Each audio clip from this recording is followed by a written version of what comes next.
par un instituteur de Rougon qui s'appelait Isidore Blanc et que Jeannot Covin, il racontait tout le temps. Toujours le poème, oui. Là, c'était magnifique. Ça.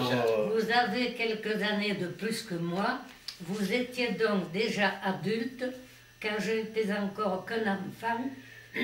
Et vous avez, paraît-il, une mémoire d'éléphant. Oh.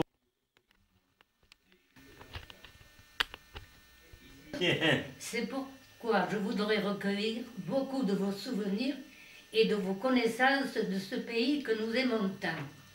À moins que vous puissiez me les donner par écrit. Merci de me recevoir. Parler du passé peut aider à former des projets d'avenir. Voilà. Est-ce qu'il s'occupe de quelque chose là-bas? Est-ce que vous vous occupez dans les Alpes-Maritimes, à Saint-Césaire ou à Grasse, d'associations provençales ou bien de groupes culturels? Non? Qu'est-ce que vous faites comme métier? Je suis retraité. Hein? Retraité. Mais retraité De quoi? De la banque. De Banquier. De la banque. De la banque, c'est un banquier. Ah bon? Oh là là. Il était directeur de banque. Eh bien, mon père à Castellane, il était trésorier de la caisse d'épargne et il avait comme administrateur le Carillon. Carillon, c'était un administrateur, mais Carillon, votre oncle, voilà. Celui qui était propriétaire en maoliste. Voilà. Voilà. Parce que vous, je crois que votre famille était propriétaire en allant à La Palue. Voilà. Là où il y a le camping de Fradé. Oui. Oui. C'est là où tu es né, toi. Je vous ai amené une photo pour vous rappeler comment était mon père. Regardez, là vous le revoyez là. Son père. Mon papa. Hein? Son père, ils sont vieux ces albums. Moi, ah oui, oui, oui, oui. Ouais, ben, le père Carillon, je me rappelle bien de lui. Je me rappelle bien. Et je me rappelle, vous ne l'aviez pas gardé longtemps, le café, là, l'étape. Mon père, il est mort en 52. Combien? 52. 52, il est mort. C'est ça.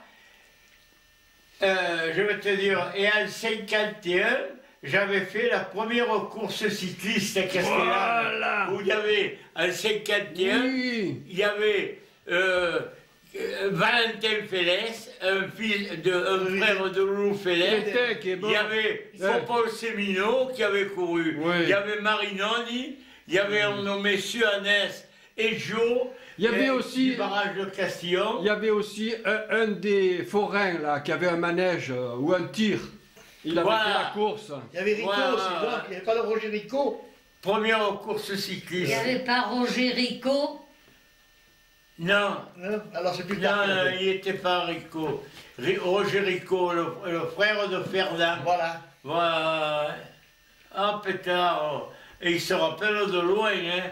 51, 52. On avait terminé le barrage de Castillon et moi j'avais passé l'examen pour entrer à l'administration des eaux et forêts. J'avais réussi l'examen et lorsque j'ai quitté le barrage, qu'on m'a mis à la porte pour fin de travaux, en 53, les autres ont suivi, les uns à EDF, les autres aux grands travaux de Marseille, et moi je suis rentré aux eaux et forêts.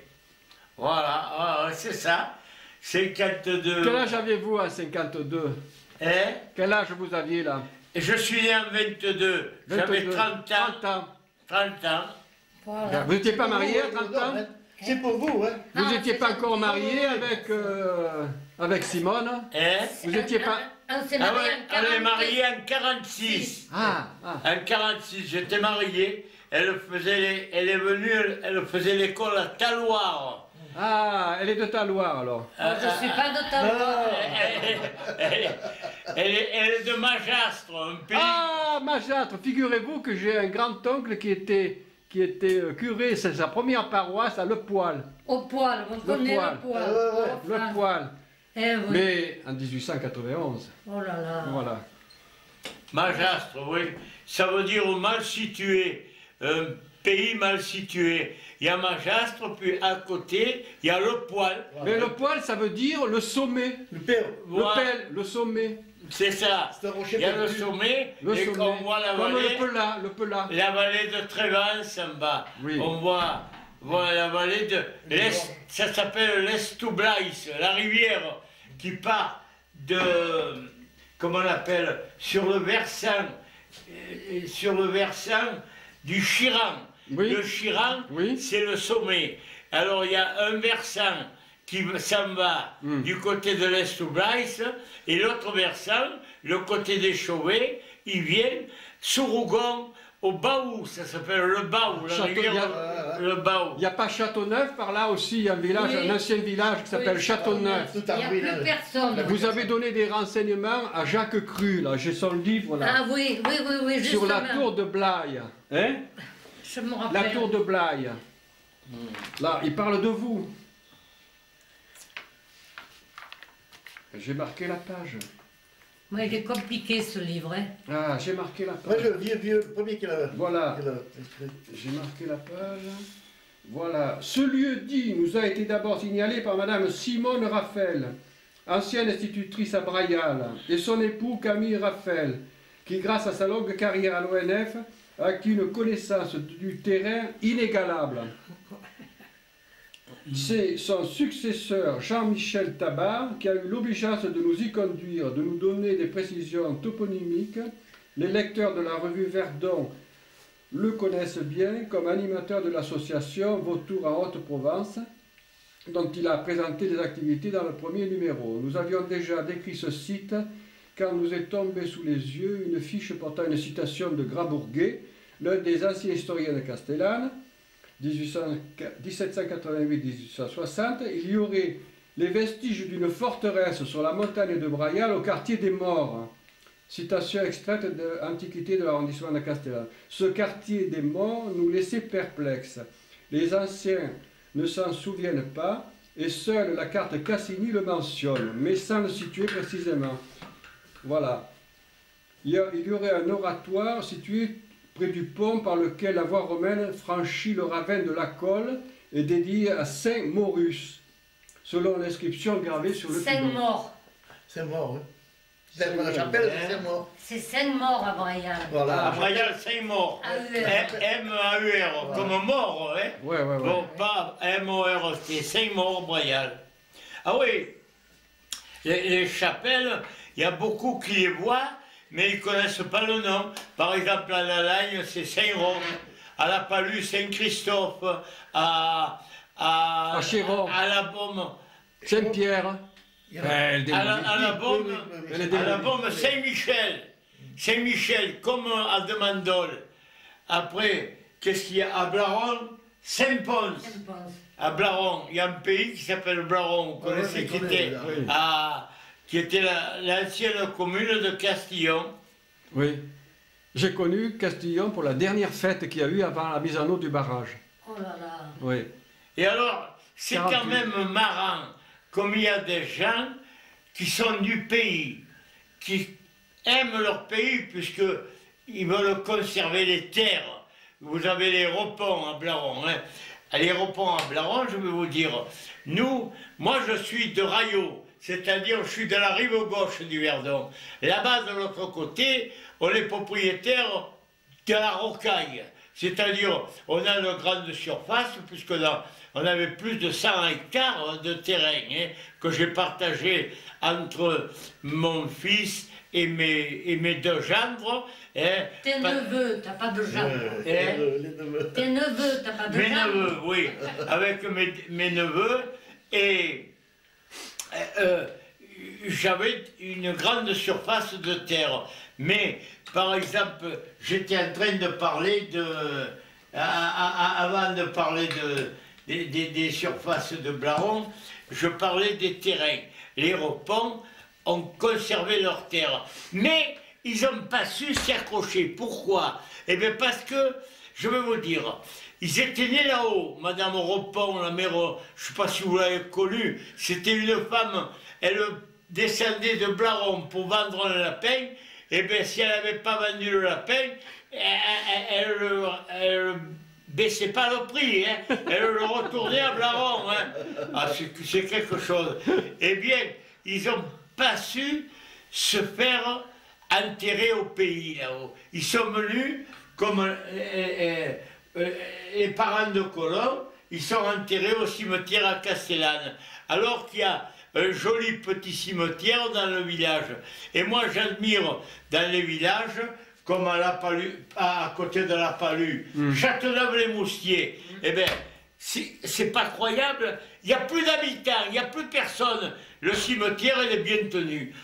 Et moi, étant aux eaux et forêts, un beau jour, on achète tout le village à un endroit à côté de Majastre qui s'appelle Lévens. Lévens, vous voyez. Et ce Lévens, il y avait des maisons, il y avait une église, il y avait une mairie, il y avait des maisons. L'administration des forêts achète tout. Bon, et l'administration des forêts, qu'est-ce qu'elle veut faire? Ben, elle veut planter des arbres. Hein. Alors, qu'est-ce qu'il faut faire? On va reboiser. Le conservateur de Digne, à l'époque il y avait un conservateur, hein, il n'y avait pas d'ingénieur.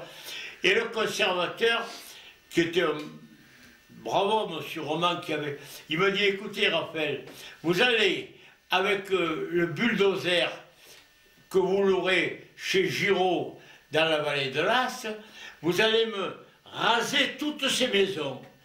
Et pourquoi, monsieur le conservateur? Parce qu'on va planter les pins. Il faut que le village disparaisse. Il me dit, j'ai dit, monsieur le conservateur, mais on laisse rien. Non, non, on laisse rien. Quand je suis passé avec le bulldozer, que j'ai vu le cimetière mal tenu, ah j'ai dit non. Là, ça c'est l'âme du village, hein. C'est ceux qui sont morts. Alors avec le bulldozer, on a fait le tour du cimetière. On a démoli la cathédrale, l'église, hein. Il n'y avait pas de cathédrale. Et on a démoli la mairie, on a tout démoli, mais le cimetière, on l'a laissé, même mal tenu. Il y avait encore quelques croix, il y avait quelque chose. J'ai dit ça, on ne va pas remuer les morts quand même. Hein. Ah ben non. Et c'est un respect.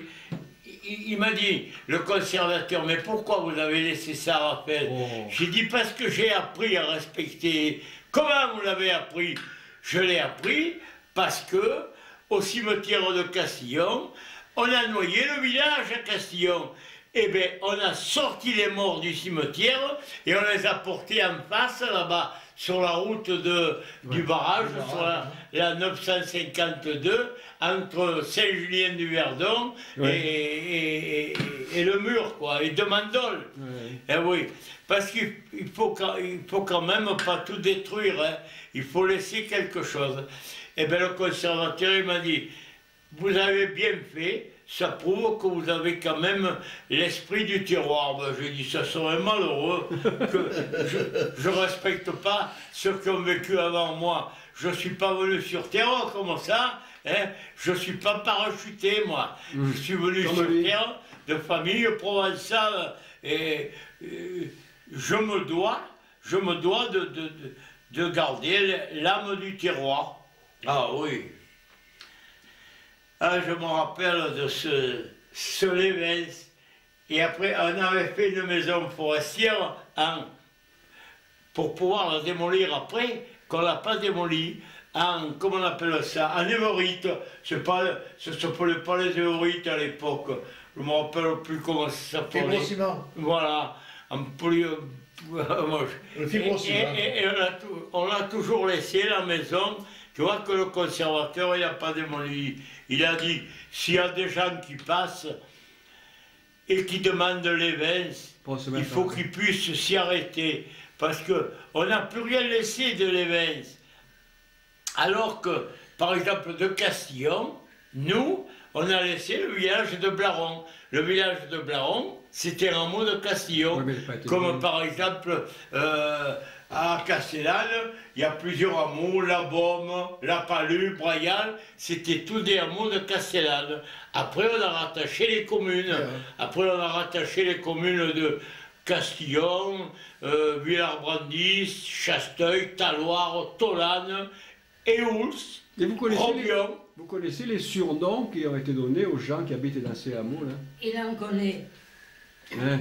Il te demande les surnoms des gens qui ont été donnés, comme les ventres noirs à la Voilà, ventre Eh ben, maigre. Alors le surnom, c'est par exemple la bombe, les éstrangles-saumes. Ils étranglent les ânesses. Pourquoi? Parce qu'à la bombe, il y a on appelle nous en Provence, c'est des bancaux. Vous voyez, vous avez des murs de pierre sèche, puis pour faire des parties de terrain plates, parce qu'on ne peut pas toujours cultiver en pente, on fait des bancaux. Hop, un mur de pierre sèche, puis clac, un plat, encore un mur.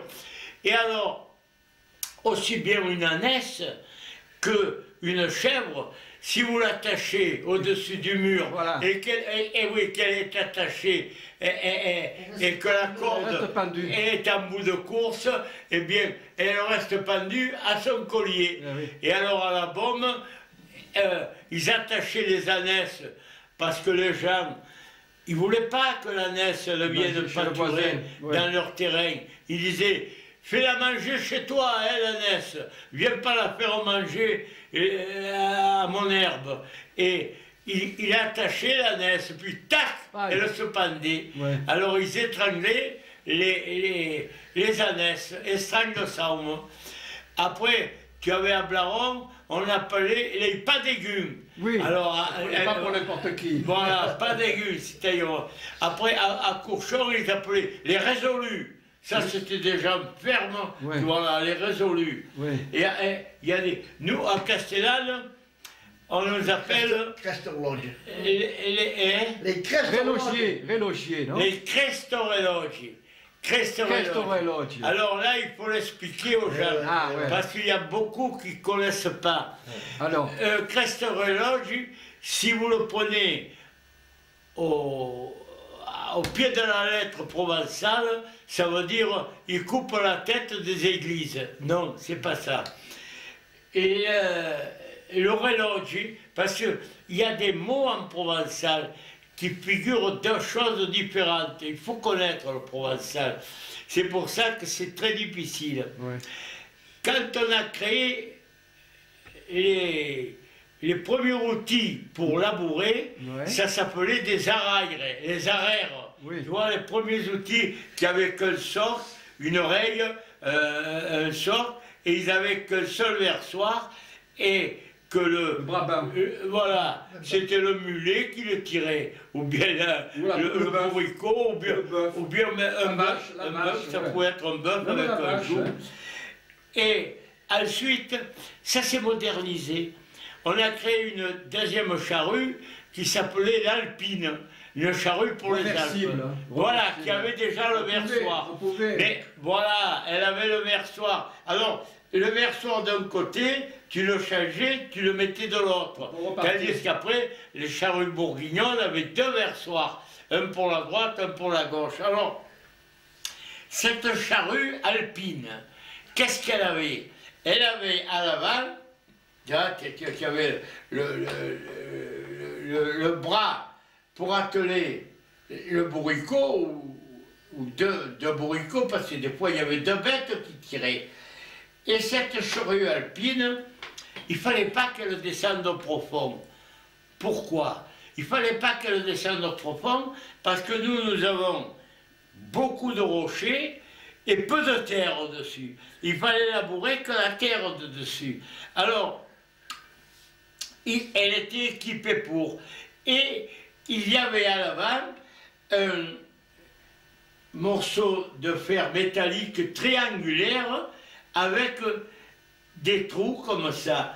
C'est-à-dire que si tu veux bien reprendre de terre, il faut, que le soc ne descende pas, autrement la charrue elle se plante dans le rocher et tu reçois les bras de la charrue dans la gueule, tu vois, tu es le laboureur. Bon, merde, qu'est-ce que c'est? La charrue elle est tankée et ça peut même casser l'attelage si les bêtes tirent fort. Alors à l'avant, on avait fait un triangle à cette alpine. Ça faisait une forme triangulaire avec tout plein de petits trous comme ça. Et pour régler le palonnier, on appelle le palonnier ce qui sert à l'avant, où on attache les bêtes qui tirent la charrue. On avait fait des trous sur ce triangle, et en mettant un morceau de fer métallique, c'est un pléonasme, ça, et on plantait une cheville de fer dans ces trous. Alors, une fois, pour prendre plus large, on le mettait en bout de course, et quand on voulait labourer étroit, si tu veux, tu faisais qu'un sillon, pas plus que ça, ou tu pouvais faire, si tu labourais dans le facile, où tu avais, comme si c'était du sable, tu pouvais prendre large, mais si tu avais de la terre avec de l'argile, oh, il fallait labourer fin. Alors, on mettait le piton dans le trou pour le palonnier pour prendre la largeur de coupe du sillon qu'on voulait faire. Et quand on labourait, par exemple dans les listes, où tu n'avais pas de pierre, où tu avais que tu labourais dans la terre qu'avait rapporté le Verdon, tu prenais large. Alors, ce morceau de fer que tu plantais comme ça, il était tenu par une petite chaîne pour ne pas le perdre. Il y avait une petite chaîne qui était ici, et ce morceau de fer, tu t'en occupais pas, puisque tu prenais pleine largeur. Ce morceau de fer, il venait taper contre la petite roue qui était à l'avant de la charrue. Parce qu'il y avait, il faut dire, il y avait une petite roue aussi, hein, à l'avant. Alors, ça faisait pam, pam, pam. Et on l'appelait l'orologe. Pourquoi l'horloge? Parce que ça sonnait comme les heures, tu vois. Pam, pam, pam, comme la charrue. Et qu'est-ce qu'ils faisaient les gens? Ils venaient voir Monsieur Rousse, le maréchal Ferrand, ou avant le père Rousse, c'était le beau-père de Ciotte, là, comme il s'appelait, celui de la Lagne, qui était maréchal Ferrand. Ciotte, il était marié avec une fille comment? Je ne me rappelle plus, moi. Et le gars était en Ciotte. Son beau-père, il était maréchal Ferrand. Il était à temps que ça va me venir le nom. Et alors, il venait trouver le maréchal Ferrand, il fait « Oh, putain, compagnie à Correlogi, qui tape contre la roue de la charrue, hein, ça m'embête. Quand je laboure, j'entends toujours pim-pam. » Et alors, il coupait la chaîne qui tenait le piton, tu vois. Alors il disait, et il y a Cristal Orologi, il avait châtré l'horloge, tu vois. Voilà. C'était l'orologi. Le reloj, c'était, tu vois, ça imitait. Ah, mais c'est intéressant, ça. Mais ça, il faut le savoir. Hein. Ouais. Si tu ne le sais pas, ça, c'est difficile de trouver l'explication. Voilà. Ouais. On châtrait une partie de la charrue alpine. Et après, alors, on a fait les charrues bourguignonnes. Et après, alors, il y a eu les tracteurs avec les versoirs, les charrues qui s'étaient tournées d'un côté de l'autre. Il y a eu un progrès énorme, même dans l'agriculture. Hein. On était parti sur les surnoms des villages, des habitants des villages. Voilà, oui. Alors, Demandol. Les Sainte-Clapiers. Les Sainte-Clapiers. Les noms des villages. Eh bien, Demandol, les Sainte-Clapiers, pourquoi? Oui. Parce que quand tu es berger, à Demandol, c'est un pays de pastre. Comme d'ailleurs nous, un peu ici à Castellane, il y avait des bergers, des coupeurs de lavande, il n'y a que ça qui rapportait. Nous, on avait la troisième récolte avec Brandis et tout, c'était les amandiers. Il y avait beaucoup d'amandiers ici, hein, et tu faisais des tonnes d'amandes. Hein. Nous, je sais qu'on en faisait des fois 5 tonnes, mais on ramassait quand même 10 000 kilos de fleurs de lavande. 10 000 kilos de fleurs de lavande, il faut compter que 100 kilos de fleurs te fait 1 kilo d'essence de lavande. 1 kilo ça s'appelle huile essentielle, voilà, 1 kilo. Alors on pesait 10 tonnes de lavande, 10 tonnes de lavande, divisé par 100, ça faisait 5 kilos, on faisait 5 kilos d'essence, nous, hein, qu'on revendait à Grasse. Hein. Ça permettait de vivre, hein. 100 kilos d'essence. Mais qui nous? Pas tout Castellane. C'est par La famille Raphaël. Ah, Arayop alors. Arayop. Arayo. Oui, mais on avait on plus dit de pas 100. Rayop, on dit Rayo. Maillot. On avait plus de 100 hectares. Et comme ça rapportait, on l'a labouré, la lavande, on l'a cultivée. Hein. On cultivait la lavande fine, Oui. comme aujourd'hui on cultive le lavandin sur le plateau de Balançon. C'est ça. On l'a cultivé parce que c'était dans... Maintenant, ça ne se rapporte plus. D'ailleurs, la forêt a envahi les terres et les sols, maintenant, ils sont... Il n'y a plus de lavande, presque. Il y a plus que quelques champs de lavandin à la Baume, chez le Frédéric Domingue. Il n'y a plus... Mais autrement, il n'y a plus personne. Hein. Argence. Argent. Ouais. Argent. Hein? Argent. Ah ouais. Argent, il n'y en a pas de la lavande? Oui, ils en ont planté. Madame Blanc. Argent, ils disent monsieur, Madame Blanc. Oui.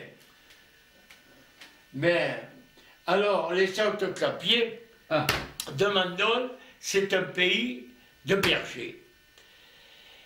Et le berger, qu'est-ce qu'il veut? Il ne veut pas qu'il y ait des pierres.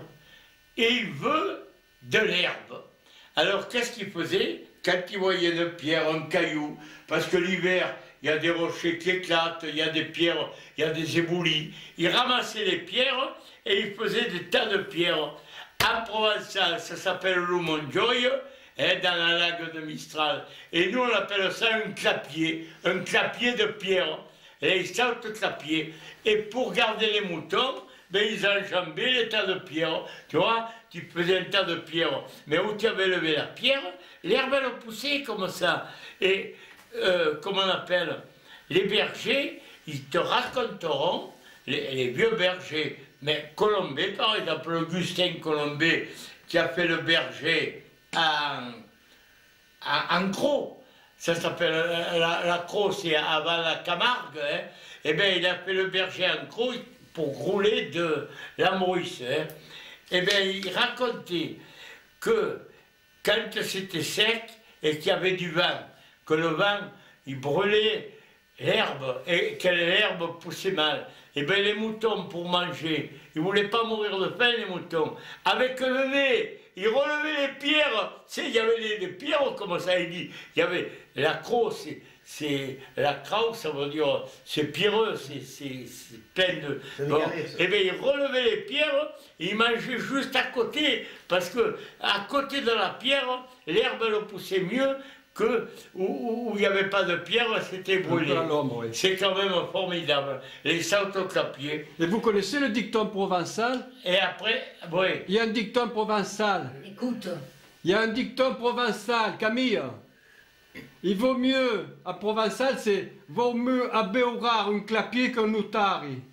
Vaut mieux? Il vaut mieux aborder Non, abreuver. Abreuver. Donner à boire. un clapier qu'un notaire. Ah ouais.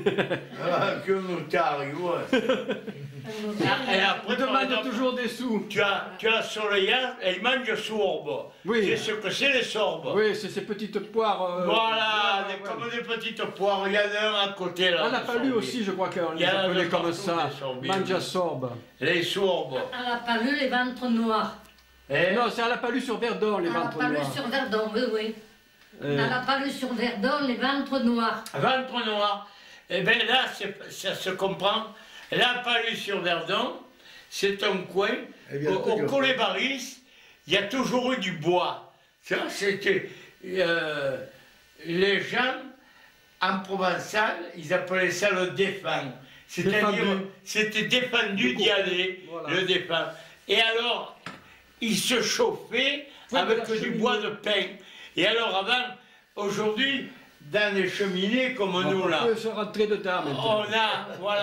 on a un insert, on ferme le bois. Mais avant, les cheminées, il y avait le cumasque et il y avait en dessous du cumasque, il y avait toujours pendu. La marmite. Voilà, la marmite. Lui, il brûlait tous les pulls au vert. Oh, ouais. Se chauffer le dos. aïe, Et aïe.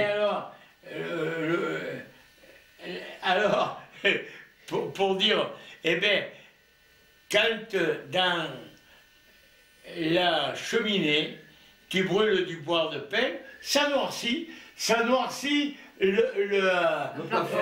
Voilà, le plafond et les murs. Et comme quand tu te chauffes au bois, c'est pas comme là. Là, nous, on se chauffe au fioul, hein, ça bouge pas. Mais quand tu te chauffes au bois, tu as chaud devant Et froid derrière. et tu as froid derrière. Alors, tu te tournes, et quand ils avaient bien froid, ils relevaient, hop, et ils se faisaient chauffer le bédélé comme ça. Et ils avaient le ventre noir parce qu'ils s'estubaient. Ils s'estubaient l'embouligo, le nombril. L'embouligo, c'est le nombril. Alors, Montre-lui la photo que tu as là. Ben, moi je l'ai fait, mais elle n'est pas terrible. La Ah, mienne. mais moi, c'est une photocopie. Tu sais. alors, les ventres noirs. Après, à Saint-Auban, dans les Alpes-Maritimes, Ouais. ne parlons pas de Saint-Auban à côté de Château-Ornous. Non, là-bas c'est. Là-bas, c'est les Jalardins, on appelle. Mais dans les Alpes-Maritimes, ils avaient comme à la fousse de Péroule. Ils avaient tous des cavales. Les cavales, c'est des juments. Les juments poulinières. Et alors, ils avaient des juments poulinières parce que d'avoir des poulains, ça rapportait et ils les vendaient pour pouvoir travailler, pour pouvoir labourer, pour pouvoir porter. Et on les appelait les estripes-pouillins. Estripes-pouillins. Tu lèves les tripes des poulains. Parce que quand la jument, elle fait le petit, si tu ne sais pas la coucher, si ça vient bien, Ouais. si le petit sort la tête et les deux pattes, ça Ouais. va. Mais Si le petit, derrière. il paraît que la tête, eh bien, il faut envoyer la main derrière Lâcher les pattes. et mettre les pattes d'aplomb pour que ça sorte tout ensemble. Et ils n'étaient pas capables de le faire. Ah. Et alors, ils disaient, ils estripent la jument, tu vois, ils sortent les tripes de la jument pour sortir le poulet. Les estripes au pouillin. Il me manque Taloir, Robion, Lagarde. Est-ce que vous les connaissez? Les surnoms de Taloir, Robion et Lagarde. Ah ben, Ah, il y a Taloir. des pays où il n'y a pas. Ah. Taloir, Oui. eh ben tu le sais, Taloir. Ah, Cumaire, prestame tu Tu sabulaire. Oui, oui. Pareil que le presta et le traire. Alors, prestame tu sabulaire. Ils étaient tellement malheureux à Taloir ils mangeaient la soupe. Quand tu es malheureux, qu'est-ce que tu manges? De la soupe et du pain. Hein. Ils n'allaient pas tous les jours manger des... Comment on appelle ça? Des ortolans. Du foie gras. Ah, du Le foie foie gras, tu as vu, il vaut 25 € hein, cette année.